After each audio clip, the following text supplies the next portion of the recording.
Selamat pagi Bapak, Ibu, Saudara-saudara yang terkasih di dalam Tuhan kita Yesus Kristus. Kembali lagi bersama dengan Lentera GKJ Mergangsan.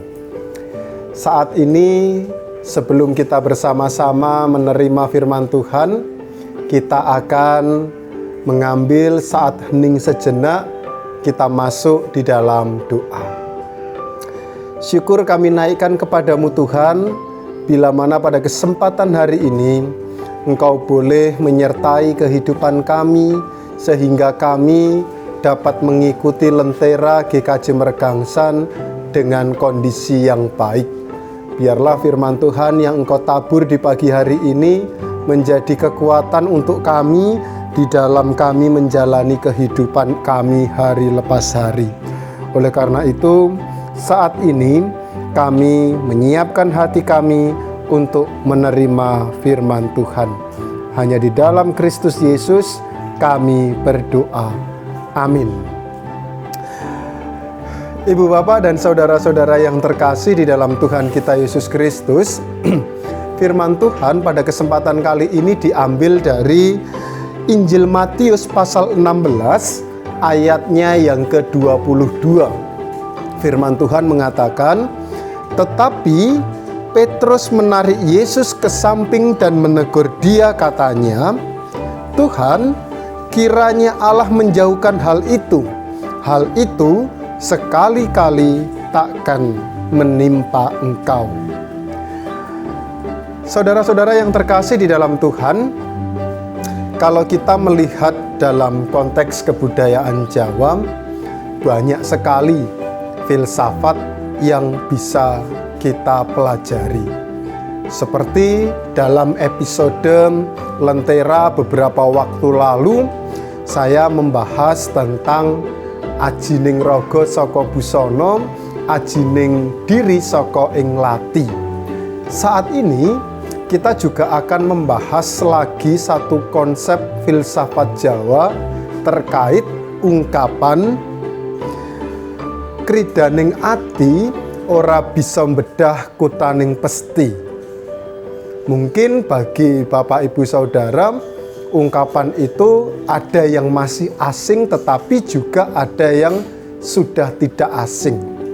Nah, sebenarnya ungkapan kridaning ati ora bisa mbedah kutaning pesti itu berbicara mengenai keinginan seseorang tidak dapat melawan takdir. Karena yang namanya takdir itu sudah digariskan oleh Tuhan.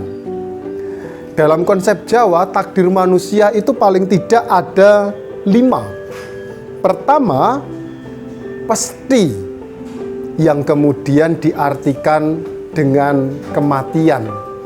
Yang namanya seseorang yang hidup atau makhluk hidup pasti akan mengalami kematian. Lalu yang kedua, jodoh. Jodoh dalam konsep Jawa itu juga merupakan sebuah takdir yang sudah ditentukan oleh Tuhan. Yang ketiga, wahyu. Wahyu itu kemudian diartikan menjadi 2. Bisa dalam artian anugerah Tuhan, tetapi juga bisa berarti jabatan. Dan itu juga merupakan sebuah takdir yang sudah ditetapkan Tuhan dalam kehidupan manusia. Keempat, kodrat. Kodrat ini berbicara mengenai status biologis seseorang, laki-laki atau perempuan. Dan itu juga sudah ditentukan. Lalu yang kelima adalah bondo, kekayaan. Itu pun juga sebuah takdir yang Tuhan berikan. Pertanyaannya adalah, ketika 5 hal tadi itu sudah ditentukan oleh Tuhan, bagaimana respon manusia menghadapi itu? Ada seseorang yang kemudian hanya pasrah saja ya karena semuanya sudah ditakdirkan oleh Tuhan, ya ngapain juga kita harus repot-repot berusaha. Tapi juga ada orang yang berupaya untuk menjaga dan mengubah takdir tersebut. Nah, ketika kita berbicara masalah takdir, rupanya banyak orang juga yang mempunyai respon tidak terima atau protes kepada Tuhan atas takdir yang ia terima. Hal yang kurang lebih sama nampak dalam bacaan kita Injil Matius ayatnya yang ke-22.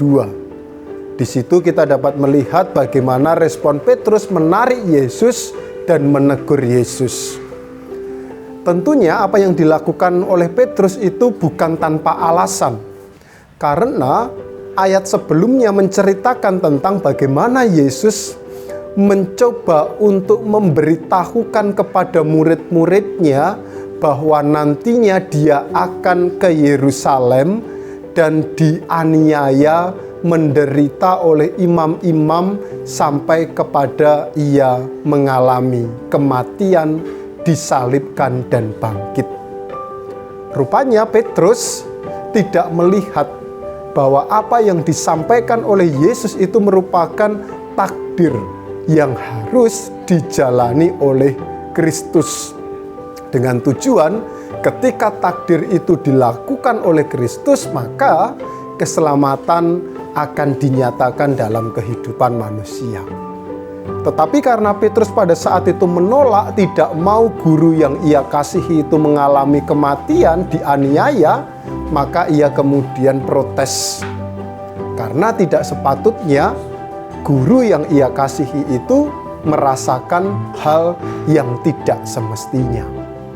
Nah, dalam kehidupan kita masing-masing, mungkin juga kita sama seperti halnya Petrus. Kita seringkali protes terhadap takdir yang sudah Tuhan gariskan kepada kita.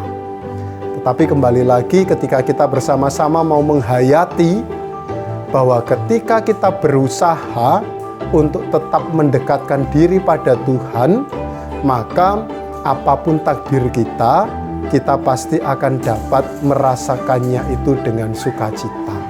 Oleh karena itu saya mengajak Bapak Ibu Saudara terkasih, mari kita bersama-sama senantiasa mengandalkan Kristus dalam kehidupan kita, sehingga kita dapat menghayati takdir yang Tuhan gariskan dalam hidup ini dengan penuh syukur dan sukacita. Tuhan memberkati kita sekalian. Amin. Ibu bapak dan saudara-saudara yang terkasih di dalam Tuhan, mari kita menyatukan hati, kita berdoa.